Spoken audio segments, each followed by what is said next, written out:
Bueno, buenos días a todos y todas. Bueno, voy a decir todos. Todos saben que cuando digo todos es para todas también, porque hay algunos varones. Con tanta cosa seguro que voy a terminar hablando acá, sí, pero ustedes van a saber disculpar. Primero quiero agradecer mucho esta invitación y quiero unir mi aplauso al que ya di, pero hacerlo público y en palabras, a este proyecto maravilloso que están haciendo aquí. Y ahora lo que vamos a hacer nosotros es ver, recién decían, la escuela sola no puede. Y yo agregaría que es cierto, pero que además de necesitar la compañía de la comunidad, también necesita en su interior ir mejorando y viendo cómo ir enseñando cada vez mejor para que esos aprendizajes sean más productivos. Vamos a ver si vamos bien. Es muy sensible. Bien. El título de mi charla de hoy es Aprender a leer es leer. Y vamos a volver a eso varias veces a lo largo de la charla. Decimos que se aprende a leer leyendo y a escribir escribiendo. Y partimos de una concepción de lectura que implica que leer es construir el sentido de ese texto, comprender el texto, y que escribir es poder producir un texto escrito, sea cual fuere el que yo necesito producir. Ahora, en realidad, desde nuestra perspectiva, se aprende a leer leyendo no es un lema, es una hipótesis didáctica. Y como tal, nosotros debemos poder aportar pruebas empíricas que atestiguen que esa hipótesis es válida o ver si en realidad debemos refutarla. En nuestra experiencia hemos podido comprobar claramente que esa hipótesis se verifica solo bajo ciertas condiciones. Y yo lo que voy a hacer hoy es hablar de esas condiciones. Estoy actualmente en un proyecto que es del Ministerio de Educación, que es un postítulo para maestros de primero y segundo grado, y estamos trabajando fuertemente en ver cómo mejorar las posibilidades de enseñanza para que los niños que ahora van a pasar de primero a segundo y no repetir primero, pasen a segundo en mejores condiciones de lo que entraron. Es decir, que lo que no queremos que se dé con esa promoción y considerar a primer y segundo como una unidad pedagógica, no implique que el niño pueda llegar a segundo analfabeto y que cuando termine segundo repita. La idea es que termine primero mejor de lo que lo empezó y que pueda entonces terminar segundo con ciertas posibilidades de lectura y escritura. Entonces, ¿cómo se aprende? ¿Cómo se puede aprender a leer leyendo? ¿Cómo lee un niño? Yo me voy a centrar en lectura en esta charla. ¿Cómo lee un niño cuando todavía no lee convencionalmente? Puede leer bajo dos situaciones didácticas fundamentales. Estas que ustedes ven allí son las 4 situaciones didácticas fundamentales por las cuales los niños a través de las cuales pueden escribir y pueden leer. Los niños pueden escribir a través del maestro y pueden escribir por sí mismos. Los niños pueden leer a través del maestro y pueden leer por sí mismos. Las situaciones de escribir por sí mismo y de leer por sí mismo implican que el niño, además de estar lidiando y trabajando con el lenguaje escrito, esté también haciéndose cargo del sistema de escritura. Es decir, cuando tiene que producir un texto y lo hace a través del maestro, el maestro se hace cargo de conocer y manejar el sistema de escritura, y el niño puede centrarse en cómo es el texto que tiene que escribir, a qué género pertenece, de qué manera lo voy a organizar para que sea más efectivo, etc. Y en las situaciones de leer a través del maestro, el niño puede directamente, yo siempre digo que esas situaciones de lectura a través del maestro o a través de cualquier adulto son un camino real de lectura para los niños pequeños, pero real en el sentido de reyes. Es decir, es una situación maravillosa donde el chico puede ponerse en contacto con los textos escritos, aun cuando todavía no esté en condiciones de hacerlo por sí mismo de manera convencional, porque no conozca todavía el sistema de escritura en todo su esplendor. Nosotros vamos a centrarnos en esta charla en estas dos situaciones de lectura, donde el niño lee por sí mismo y donde el niño lee a través del maestro. Lo que voy a hablar de lectura del niño por sí mismo son reflexiones muy recientes que estuvimos pergeñando con Delia Lerner, con quien estoy trabajando en este postítulo para primer y segundo grado. Ahí está, ahí está. Y son cuestiones que fuimos pensando desde hace un tiempo y que todavía no están publicadas, así que van a tener un avance. Vamos a las situaciones donde los niños leen por sí mismos. Aquí en esta conferencia entonces me voy a referir a esas condiciones. Vieron que yo decía, el niño aprende a leer leyendo, pero aprende mejor si puede hacerlo, es decir, si puede leer por sí mismo cuando todavía no maneje bien el sistema de escritura, y eso requiere ciertas condiciones de las situaciones didácticas que yo como maestro le voy a plantear. Y al mismo tiempo vamos a ver cuáles son esas situaciones. Vamos por el lado de las condiciones. Cuando hablamos de condiciones didácticas, nos referimos a aquellas condiciones que debemos tomar en consideración al planificar cualquier situación de lectura de los niños por sí mismos durante el periodo inicial de apropiación del sistema de escritura. ¿A qué nos referimos? Esas situaciones que favorecen que el niño pueda de verdad aprender a leer leyendo son aquellas en las que el texto resulta más o menos previsible para el niño, porque el niño cuenta con un contexto y disponen de ciertos conocimientos que les permitan hacer anticipaciones correctas, pertinentes. Entonces, las condiciones básicas serían estas dos.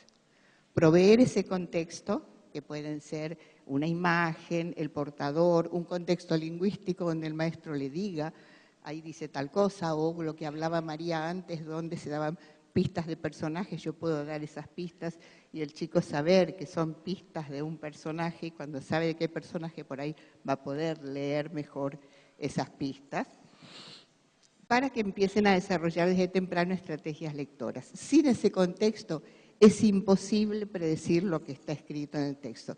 Yo tengo una anécdota que quiero compartir con ustedes para que esto quede bien claro. Hace como 20 años, una maestra de primer grado, que era muy creativa y qué sé yo,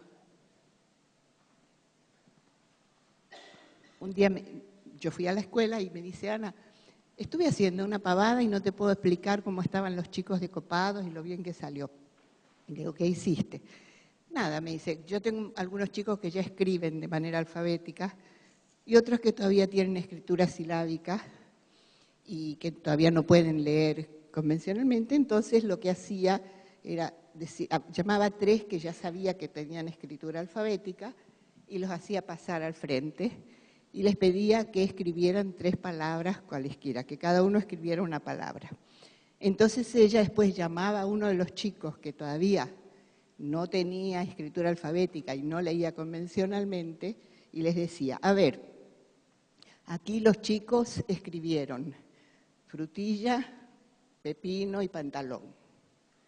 ¿En cuál dirá frutilla?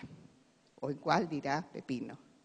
Y entonces esos chicos buscaban, por ejemplo, alguna letra que les permitiera saber si era pepino o era pantalón, con cuál empezaba, con cuál terminaba, y podían leer, identificar la palabra.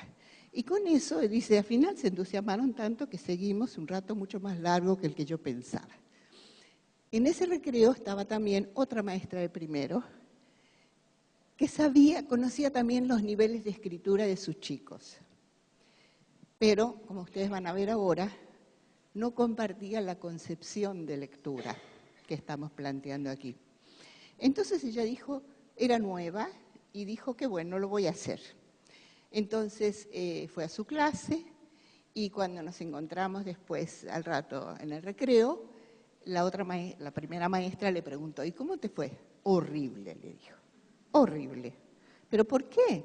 Porque salió pésimo, ni lo hice, ni seguí, no seguí. ¿Pero qué hiciste? Lo que vos me dijiste. Bueno, contame cómo lo hiciste. Yo ya sé cuáles chicos míos tienen escritura alfabética y cuáles escriben de manera silábica, entonces hice pasar 3 que tenían escritura alfabética, les dije que cada uno pusiera una palabra y después llamé uno de los que todavía no escribe alfabéticamente y no pueden leer, y entonces les dije, a ver fulanito, ¿qué dice acá? Señalándole una de las 3. Creo que era frutilla justamente. Entonces el chico miró y se quedó mirando. Como a mí si me muestran un signo chino, me quedo mirando. Entonces ella le dijo, a ver, vos esta la conocés, señalándole la primera. Y el nene dijo, sí, la de Fernando. Muy bien, la de Fernando. Fu. Esta otra la conocés, la de Romina. Sí, la de Romina. Entonces mira, fr. Y esta también la conocés, la U. Y entonces ahí la maestra dijo, bueno, pero ¿cómo lo van a poder hacer si no le das nada? Y yo le dije, no es que no le dé nada, le está dando lo que ella cree que es necesario para leer. No le está dando un contexto de decirle, aquí están esas 3 palabras, ¿dónde dirá tal? O aquí están esas 3 palabras en esta que dice. Pero le está dando lo que ella cree que es necesario para poder leer, que es los sonidos de las letras. O sea que eran 2 concepciones de lectura muy diferentes. En un caso sabía que el chico iba a anticipar en función de ciertos índices, que sí tenía que tener un contexto, que en este caso era lo que ella decía acerca de lo que estaba escrito allí, mientras que en el otro lo que se consideraba que era necesario para poder leer era saber la sonoridad de las letras. Bien, ¿qué sonido? Las letras no tienen sonoridad. ¿Qué sonidos, qué fonema corresponde a cada letra? Otro tema para otra charla. Entonces, la primera condición es que el maestro debe proveer un contexto para que los niños realicen esa actividad de lectura. Y la segunda condición es prever que los niños dispongan de ciertos conocimientos necesarios. Aquí yo hablé de una situación con palabras. Cuando trabajamos con otros textos, se trata de que el chico tenga ciertos conocimientos sobre el género, el portador, el tema, el autor, como para que pueda decir pueda anticipar qué puede decir allí y descartar lo que de ninguna manera pueda decir allí. Entonces, en virtud de estas condiciones,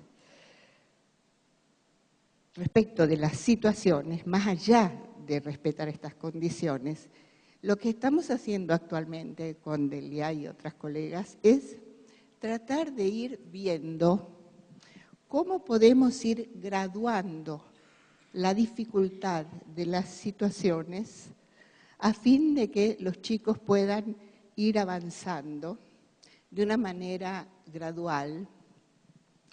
Entonces, lo que estamos pensando es lo siguiente. Lógicamente, las situaciones didácticas deben enfatizar progresivamente el aumento de la incertidumbre sobre qué dice el texto, con lo cual se le va atribuyendo una responsabilidad creciente a los chicos. De este modo, ellos van a ir construyendo índices, van a ir viendo qué letras me sirven para anticipar qué puede decir, qué no. Entonces, de ese modo, van a poder tomar una muestra que les resulte significativa, hacer una anticipación a partir de ese muestreo, verificarla, rechazarla, etc. De ese modo pueden resolver situaciones en las cuales tienen cada vez menos información previa acerca de qué dice en el texto y sus anticipaciones se basan cada vez más en el texto mismo. En virtud de esta intención de ir achicando de alguna manera ese contexto didáctico que vamos a ir brindando, podemos diferenciar tipos de situaciones. Y esa progresión se organizaría de esta manera. Estoy hablando así porque creemos que es así y estamos trabajando así, pero no es como otras cosas que hace 20 años que uno las hace, las sabe y ya todo viene de taquito. Aquí estamos construyendo este camino didáctico, pero es lógico. A ver qué opinan ustedes. Entonces, pensamos que primero es importante con los lectores menos formados, que el niño conozca la forma y el contenido del texto. Estamos pensando ya en un texto, no en esa lista de palabras que yo di en el ejemplo. Entonces, esto implicaría o bien lectura de textos memorizados, por ejemplo, una canción conocida, le damos una estrofa para que ellos identifiquen dónde está escrito lo que ellos ya saben que dice, o bien lectura de textos no memorizados, pero donde el docente les dice qué es lo que dice allí. Es decir, las primeras serían situaciones en las que los niños conocen, ya sea de memoria o porque se les dice, lo que dice en ese texto que van a leer y también cómo lo dice. En la segunda, el segundo caso, serían situaciones en las que los niños cuentan con menos información sobre el texto. Y encontramos dos posibilidades, es decir, no dar el salto desde los textos en que los chicos, las situaciones donde los chicos leen textos que conocen, que están memorizados o que saben lo que dice y cómo lo dice. Por ejemplo, identificar títulos de cuentos que ellos conocen, etcétera, sino cómo pasamos de esas situaciones de lectura a las situaciones donde el niño no conoce nada sobre el contenido del texto. Sí va a conocer de qué autor es, en qué contexto está, etcétera, pero no saben ni qué dice ni cómo lo dice. Entonces pensamos que una alternativa intermedia que estamos poniendo a prueba de manera más sistemática ahora es cuando los niños conocen el contenido, pero no la forma del texto. Situaciones donde el chico sabe qué dice, pero no cómo está dicho. Yo voy a tomar, para que esto quede claro, un ejemplo del primer tipo, un ejemplo de lectura de un texto memorizado y vamos a analizar juntos el registro de una clase. Y vamos a hacer lo mismo con otra situación donde los niños conocen el contenido, pero no la forma del texto. En el primer caso, vamos a ver un registro. Esta es una canción de María Elena Walsh que se llama La vaca estudiosa. Los niños estaban armando un proyecto en el que hacían un cancionero y una de las canciones era La vaca estudiosa. Entonces la maestra de primero les dio a los chicos la primera estrofa de la canción y les dijo, entregó a cada pareja esta estrofa donde decía la primera estrofa. Yo no sé si ustedes conocen la canción. Había una vez una vaca en la quebrada, ¿la conocen? La estrofa dice, había una vez una vaca en la quebrada de Humahuaca. Como era muy vieja, estaba sorda de una oreja. Después sigue, y a pesar de que ya era abuela, un día quiso ir a la escuela, se puso unos zapatos rojos, guantes de tul y un par de anteojos, y termina con que la única que estudia es la vaca, y los chicos se rieron tanto que nunca más estudiaron. Esta es la primera estrofa. Entonces, lo que hace la maestra es lo siguiente, les dice, en estas hojitas que les entregué, dice, había una vez una vaca en la quebrada de Humahuaca. Como era muy vieja, estaba sorda de una oreja. Martín dice, la vaca estudiosa. Clara dice, sí, es la de la vaca. La maestra dice, sí, es una parte de la letra de la vaca estudiosa. Y Martín le dice, la primera parte. La maestra dice, ¿saben lo que vamos a hacer? Se van a juntar con otro nene de A2 y van a pensar mucho para ver qué dice en el primer renglón.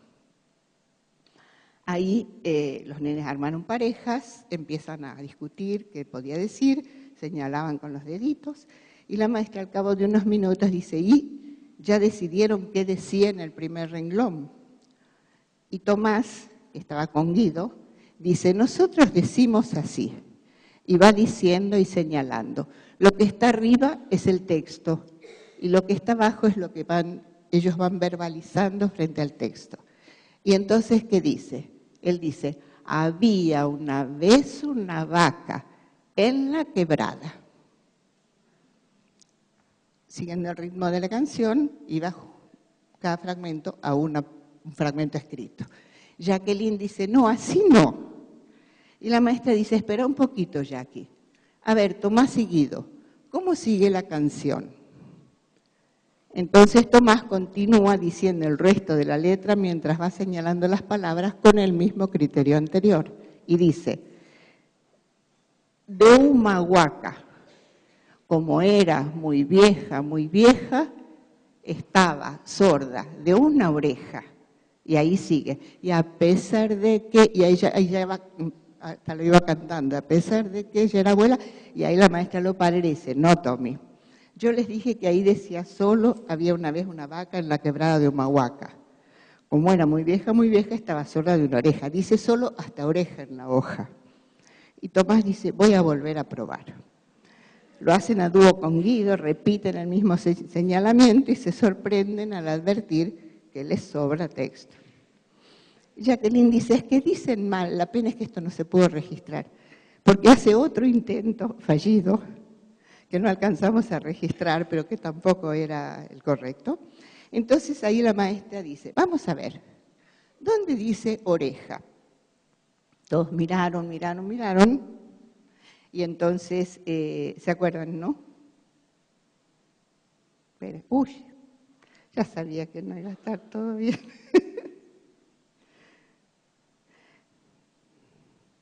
Miren, el último verso es, estaba sorda de una oreja. Entonces ella les pregunta, los chicos ahí llegaban con otra parte de la canción a oreja, ¿ven? Llegaban con, ¿y a pesar de qué? Entonces ella les dice, bueno, a ver, ¿dónde dice oreja? Todos los nenes revisan cuidadosamente el texto. Perdón. Son los dos. Solo dos están distraídos y entonces Marita dice aquí y señala la oreja. Dice porque está la O. Y la maestra dice, ¿no podrá decir aquí? Señalando sorda. Aquí también está la O. Y varios gritando dicen, no, tiene que ser la primera. Entonces la maestra dice, tienen razón, me falló la trampa. En realidad vamos a analizar la intervención de la maestra. Aquí la maestra podía haber tenido diferentes intervenciones con la misma situación. Vamos a analizar qué es lo que ella hizo. Ella pidió a ver dónde decía, qué decía en el primer verso. Cuando los chicos dijeron, había una vez una vaca en la quebrada, ella ahí podía haber tenido diferentes opciones de intervención. Una era la que tuvo, decirle que sigan leyendo porque sabían que les iba a sobrar texto cuando terminaran la estrofa. La otra hubiera sido de entrada y en ese momento, sin decir ni que sí ni que no, plantear, por ejemplo, ahí, cuando el chico dice que arriba dice, había una vez una vaca en la quebrada, preguntar, a ver, ¿dónde dice vaca? Y que ellos se identificaron por alguna letra conocida, etc. Cualquiera de las dos intervenciones son adecuadas. Ella, cuando vino la primera y no funcionó, y los chicos no sabían cómo salir, apeló a la segunda. A ver, ahora les pido palabras que tengan índices para que ellos puedan localizar. Ahora, ¿cómo puedo saber si mis alumnos están aprendiendo cuando todavía no leen convencionalmente? Es decir, ¿cómo sé si están aprendiendo a leer leyendo? Aquí yo voy a hacer un paréntesis para hablar un poquito de esto, cortito, y después seguimos con la situación donde los niños conocen el contenido, pero no la forma del texto, que ese es un registro un poquito largo, hoy me viene un poquito pesadita, pero como soy la primera todavía los agarro frescos. Entonces, ¿Cómo puedo saber si están aprendiendo? Se acuden al portador adecuado según el propósito de la lectura, si necesitan alguna información y saben qué portador tomar, si es una revista, si es una enciclopedia, si es un cuento. Si localizan información específica sobre la base de sus conocimientos acerca de la organización de los portadores y de algunas letras que les sirvan de indicadores, si anticipan el contenido y el tipo de texto en función de los formatos de los portadores, si coordinan su anticipación basada en la imagen con su conocimiento de algunas letras que son tomadas como índices, si logran identificar escrituras, por ejemplo, como recién, un fragmento de una canción conocida, diferentes palabras en un título de un libro, dos títulos que compartan un fragmento, los datos asentados en una agenda, etc. Y aquí voy a mostrarles 2 ejemplos para que vean hasta qué punto los nenes chiquititos que todavía no leen convencionalmente pueden leer. El primero es esta agenda, que para mí fue un ejemplo paradigmático, porque tuvo que ver con una época en que empezábamos con todo esto.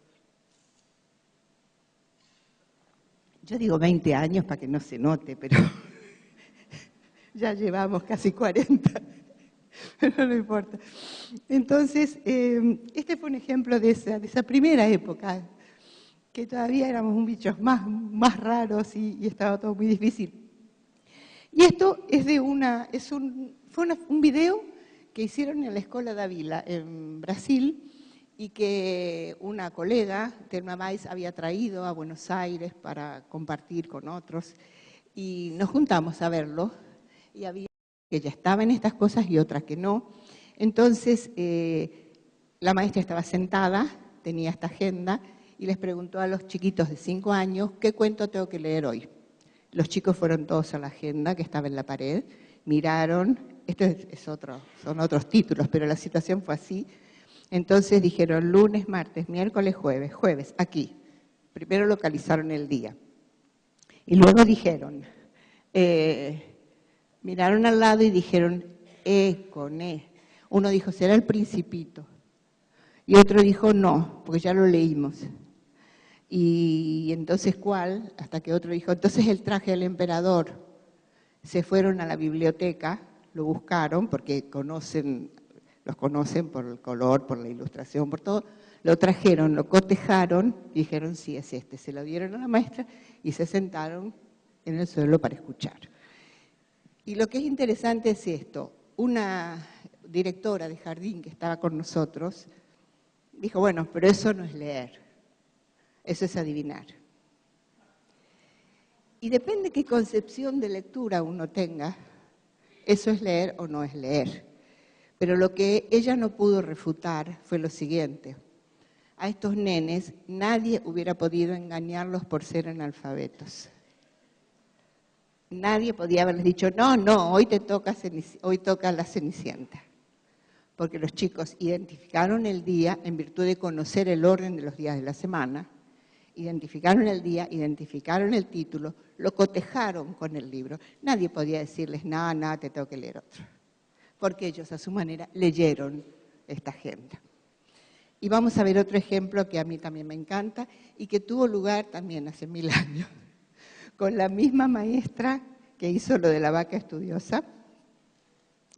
Y fue el siguiente. Terminó la clase y tenían que salir al recreo. Era un día lunes. El día anterior había habido un partido de fútbol importante entre River y Racing, y había un nene de River y otro de Racing, y no sabían cómo había terminado porque había sido a la noche, y ellos ya no habían tenido posibilidad de preguntar. Entonces le preguntaron a la maestra, Marta, ¿sabés qué día? ¿Sabés cómo salió el partido? Y ella le dijo, ni idea. Ni idea de fútbol, pero tengo el diario. Si ustedes quieren, tengo ahí el periódico, se fijan.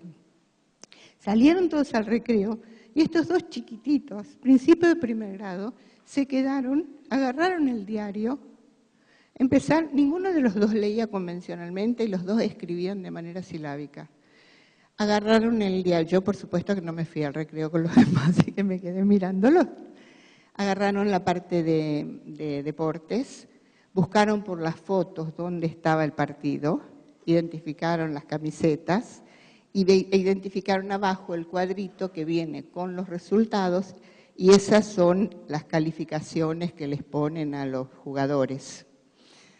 Los argentinos que ven esto y tienen una edad avanzada, se ríen cuando ven los nombres de los jugadores que ya deben estar todos en la Chacarita. La Chacarita es nuestro cementerio. Bueno, si no están en la Chacarita, están retirados.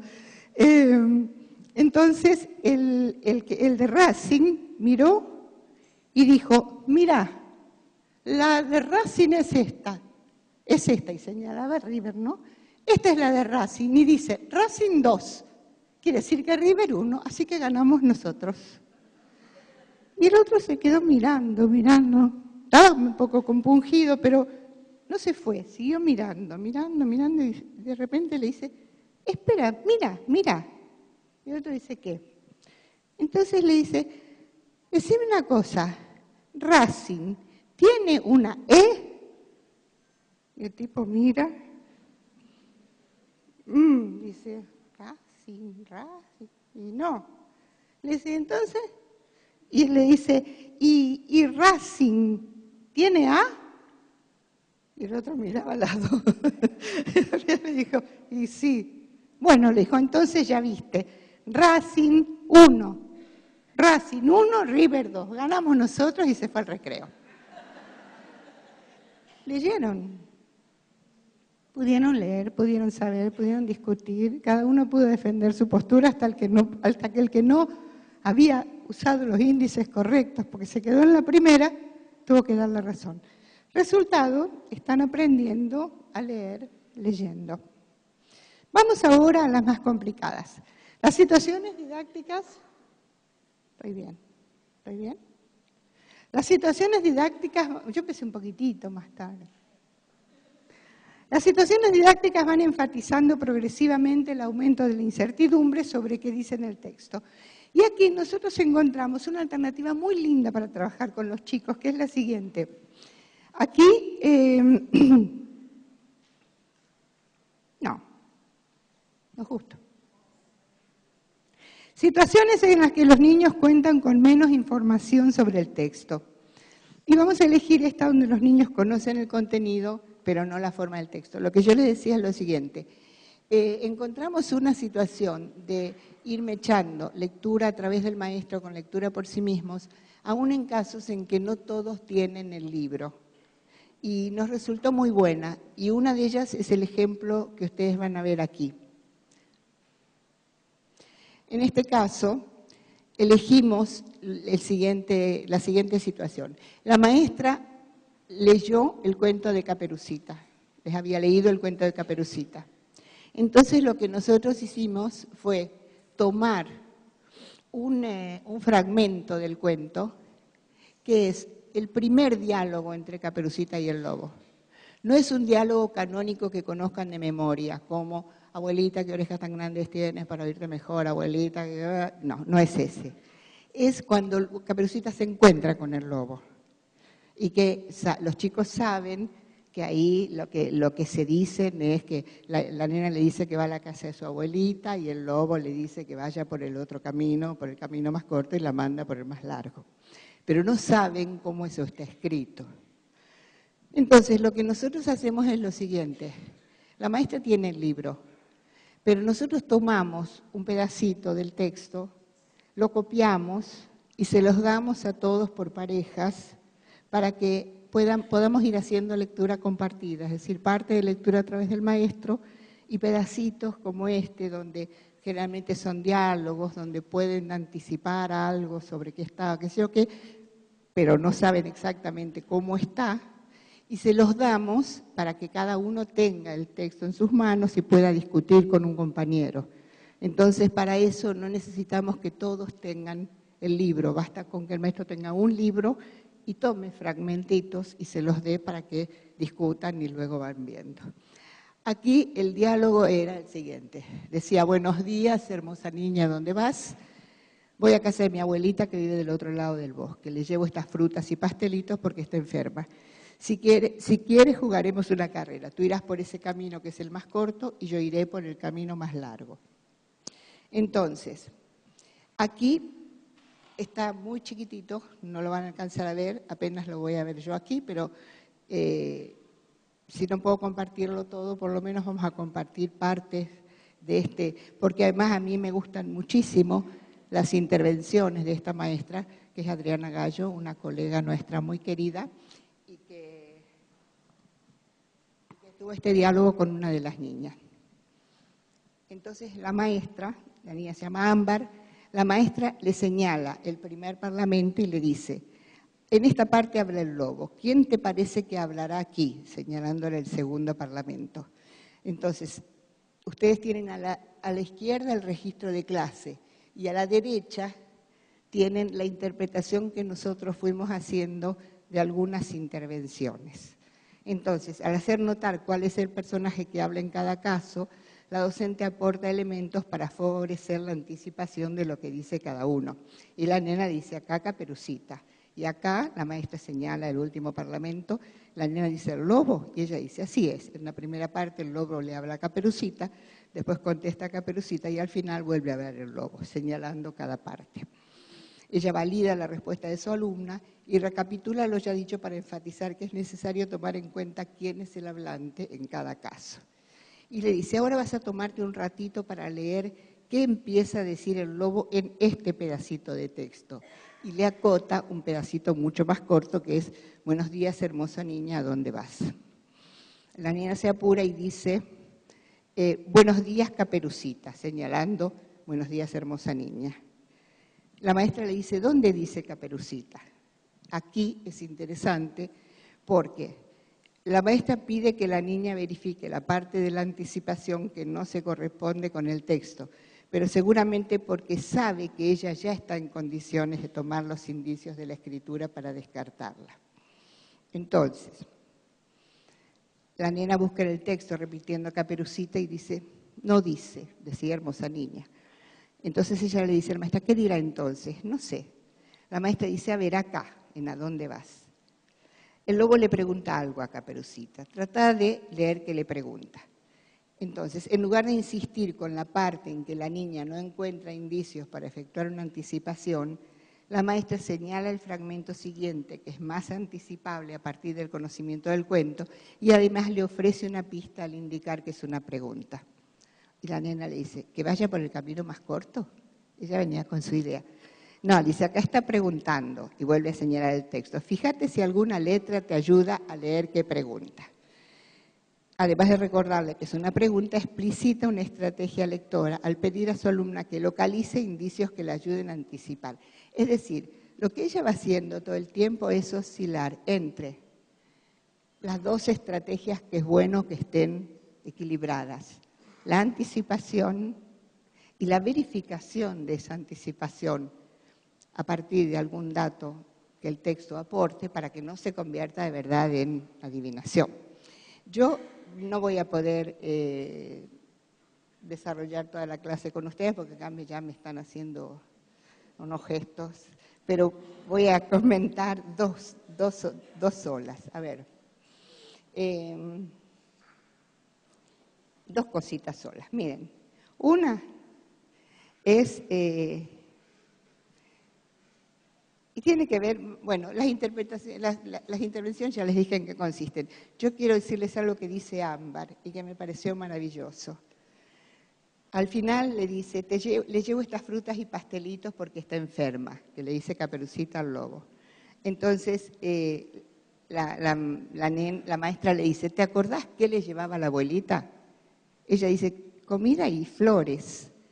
Mira, acá dice, señala frutas y dice flores. Tiene esta, señala la F. Y dice, no dice, porque tiene esta, la U, que no le servía para flores. Y entonces de repente la mira y le dice fruta. Y la maestra dice, sí, ahí dice fruta, pensaste muy bien, Ámbar. Y ella dice, mi papá me dice que no sé leer y que soy boba porque adivino. Entonces la maestra dice, pero no adivinaste, pensaste que si había una U no podía decir flores y sí fruta. Está muy bien como pensaste. Y miren el final. La nena sonríe ya agrandada, intenta seguir leyendo. Y venía pastelitos y dice, acá dice pastito. Se queda mirando y dice, empieza con la pa y tiene O. ¿Será que le lleva hierba?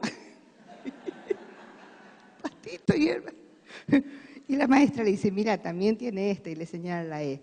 Y ella dice la E, entonces dice pasteles.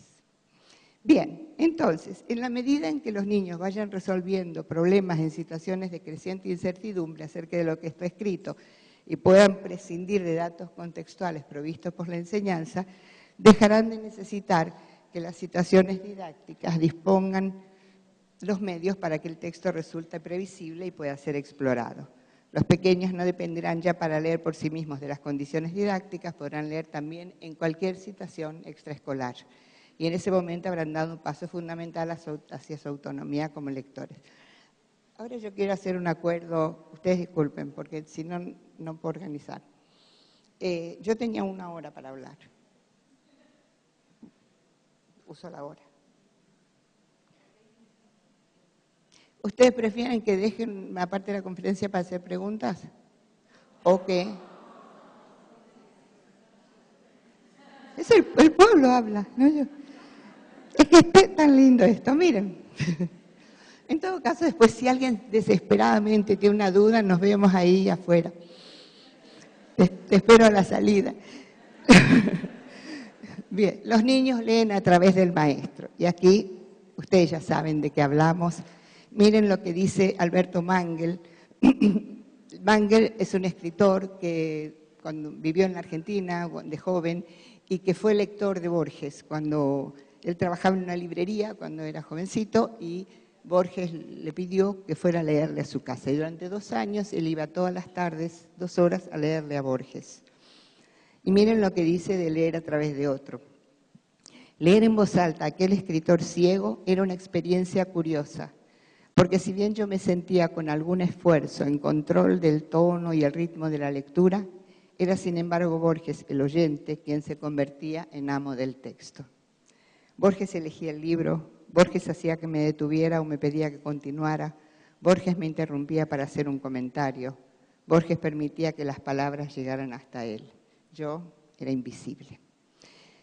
Y entonces sabemos, y aquí lo hemos visto en el video y ustedes lo practican hasta el cansancio, que una buena voz lectora puede amorosamente invitar a los niños a pasear por los maravillosos mundos posibles que están escondidos en los libros, permitiéndoles apropiarse de cautivantes historias y algunas características del lenguaje escrito, y que a través de esa voz ellos ponen en juego, y por eso decimos que aprenden a leer leyendo, múltiples estrategias lectoras para construir el sentido del texto. Y de este modo, leyendo, aprenden a leer. Ahora bien, convertirse en lectores no solamente implica leer, también es imprescindible formar parte de una comunidad de lectores. Y acabo de enterarme de que estuvo Ebrard por aquí. Bueno, es uno de los capos. Y él, en el año 2000, le preguntaban si la escuela puede enseñar el placer de la lectura. Y él decía, es muy difícil enseñar el placer, ¿eso se siente o no se siente? La escuela no puede enseñar el placer, puede enseñar a leer, pero lo mejor que puede hacer la escuela es esto. Puede inventar el placer de hablar juntos del mismo libro. La lectura ya no es solitaria, personal, elitista, la escuela escolariza la conversación de las élites, puede crear una comunidad de interpretación. Lo importante no es dar libros a los niños, sino que aprendan que no hay lectura fuera de las comunidades. Y esa frase final me parece maravillosa, donde dice, el placer está dado por la palabra que se agrega al libro. Y aquí entonces yo quería, desde lo didáctico, colocar la importancia de los espacios de intercambio cuando hay lecturas a través del maestro.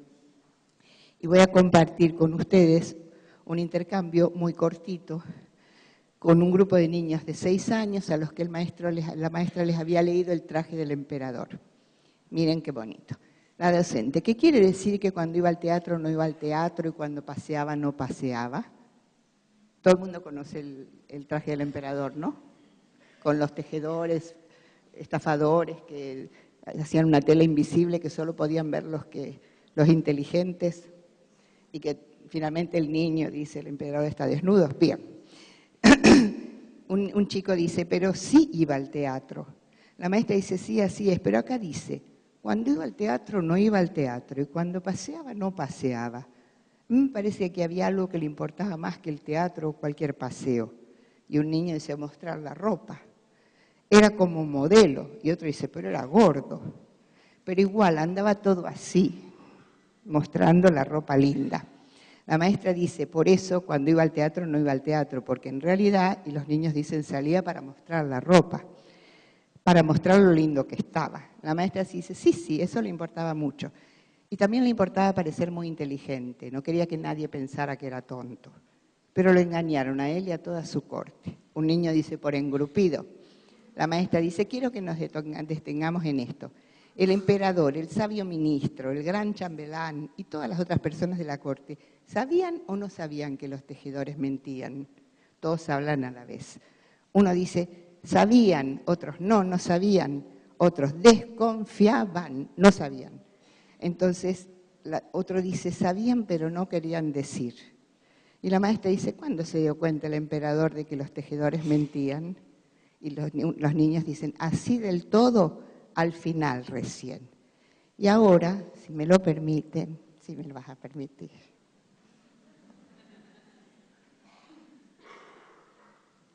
Me voy a dar el gusto de ver si es cierto que los tejedores mentían y de compartir con ustedes la postura de un escritor argentino que se llama Marcelo Birmacher, que ha hecho un libro con cuentos sobre los cuentos tradicionales, y hay uno que tiene que ver con el traje del emperador, y es corto y yo lo voy a compartir. Se llama En una cárcel lejana, y con esto terminamos. Y dice así, si hay algo que no me gusta es estar preso, pero esa es una experiencia que un escritor no siempre puede evitar en estos reinos. Un rey se disgusta con uno de nuestros versos, a una princesa la ofende una descripción, un duque no considera decente nuestra última obra de teatro y vamos a dar con nuestros huesos a la celda. Lo que no se puede negar es que en la cárcel se conoce gente. Es cierto que en todos los demás sitios del mundo también, con la ventaja de que además se puede comer bien y ver el sol, pero en las mazmorras del reino a menudo se encuentran secretos que sería imposible desenterrar en otro sitio. Todos dicen ser inocentes, pero nadie resiste contar la historia de su delito. La vanidad suele ser más poderosa que la culpa. Sin embargo, la historia que yo escuché el día anterior al Año Nuevo es una historia de inocencia. Esta vez había caído preso sin causa.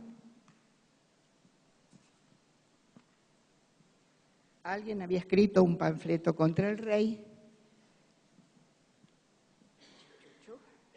y sus hombres se encerraban de a 5 escritores sin importar quiénes para darles un escarmiento a todos. En esta ocasión nos trataban mejor. Pusieron paja sobre el suelo, el pan podía masticarse y el agua era más limpia de lo habitual. En la celda de enfrente vi 2 rostros que me resultaron conocidos. Eran 2 hombres de entre 30 y 40 años, uno muy alto y el otro bajo. Uno de los 2 tejía en el aire y el otro canturreaba casi inaudiblemente con los ojos cerrados. Cada tanto hablaban, pero no era un diálogo.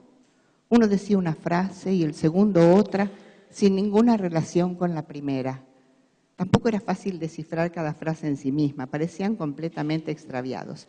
Primero pensé que como yo eran escritores y los conocía de alguno de nuestros tantos tugurios, pero a poco de observarlos mi memoria se fue desentumeciendo. Si la cárcel no me había dañado los sentidos, y aún veía y recordaba que ellos 2 eran increíblemente semejantes a los 2 sastres que habían ejecutado la sonadísima estafa del traje del emperador.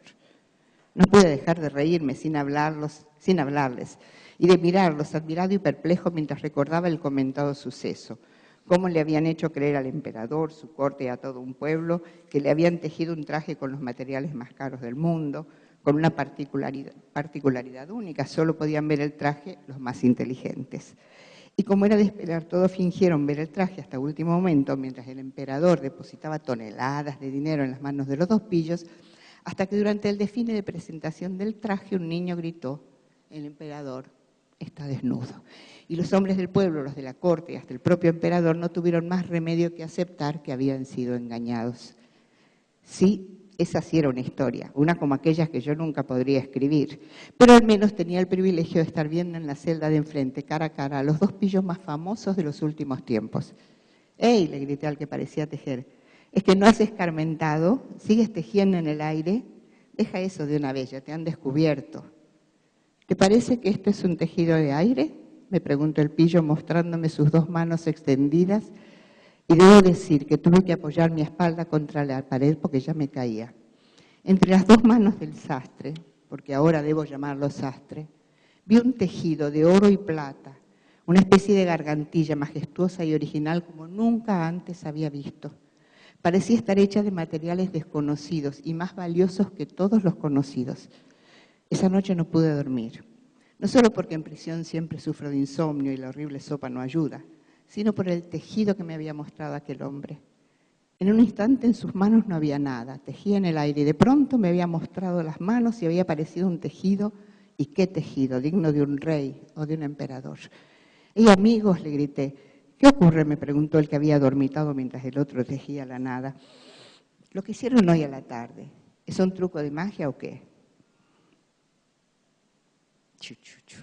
Queremos dormir, dijo. Yo también, pero si no me cuentan la verdad no podré pegar un ojo. ¿Y por qué habríamos de contarte la verdad?, dijo el que me había mostrado el prodigioso tejido. Primero porque así me iré a dormir y dejaré de molestarlos. Y segundo, soy escritor. Quizá pueda hacer algo por ustedes. Nadie puede hacer nada por nosotros, dijo el otro. ¿No es cierto, Paco? Es cierto, Luis. Le ruego que si no puede dormir, al menos nos deje en paz. Tuvimos la oportunidad de ser célebres por nuestro arte y al final quedamos convertidos en protagonistas de un cuento de estafadores. Yo podría escribir el cuento verdadero, dije. No nos interesa, dijo Paco, que era el que tejía. Si hoy le mostré mi tejido fue para callarlo de un susto, para que no me molestara. Fue un desliz. Ahora duérmase. Está bien, me dormiré, pero pierden ustedes la oportunidad de hacer conocer su historia fuera de los muros de esta cárcel. Me acosté y procuré dormir. Los dos sastres se durmieron, pero yo no dejaba de dar vueltas en la paja. Había visto un prodigio y sabía que no podría tranquilizarme hasta saber la verdad. De pronto escuché un chistido. Era Paco.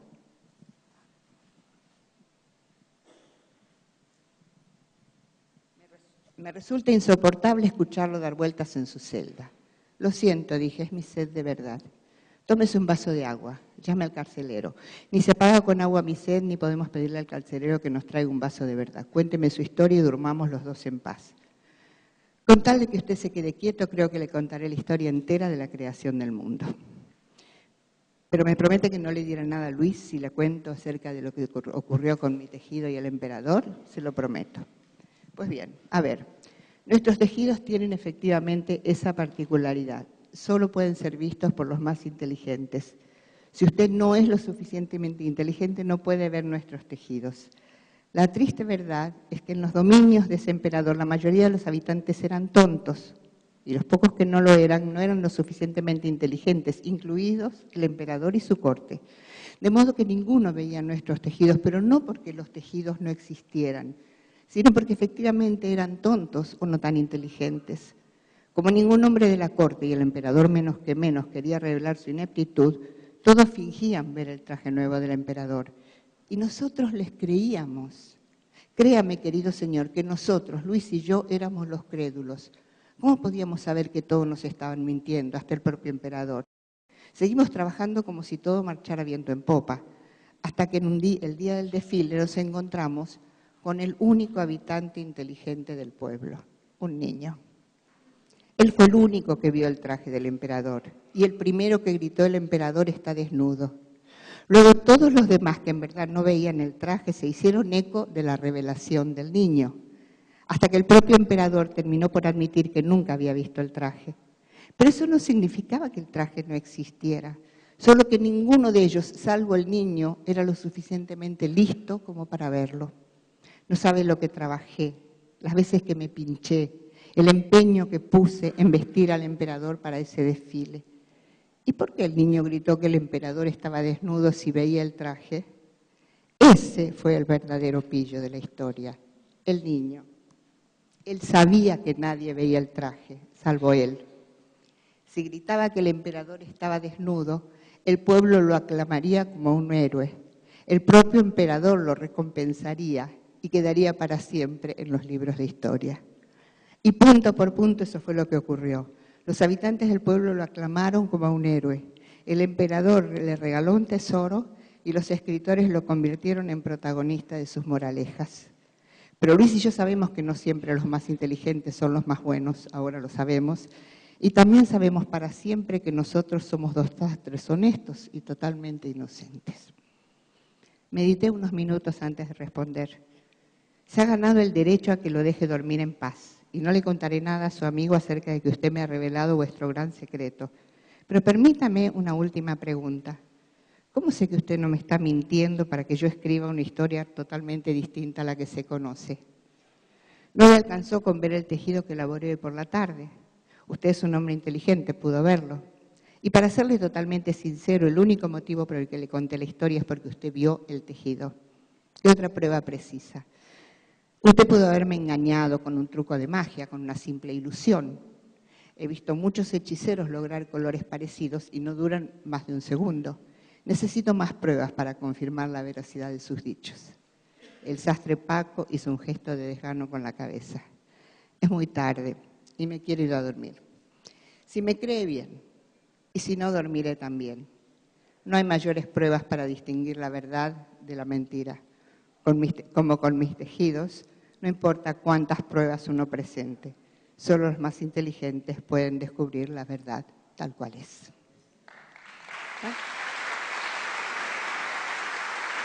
Gracias. Muchas gracias. Como pueden ver, esto es una situación linda para hacer con chicos más grandes, mostrar diferentes miradas sobre los mismos cuentos. Y ahora sí, termino con una frase de una colega que queremos todos mucho y que es Graciela Montes y que ha hecho mucho por la lectura y por la introducción de los niños en el mundo de la cultura. Y ella dice, qué bien.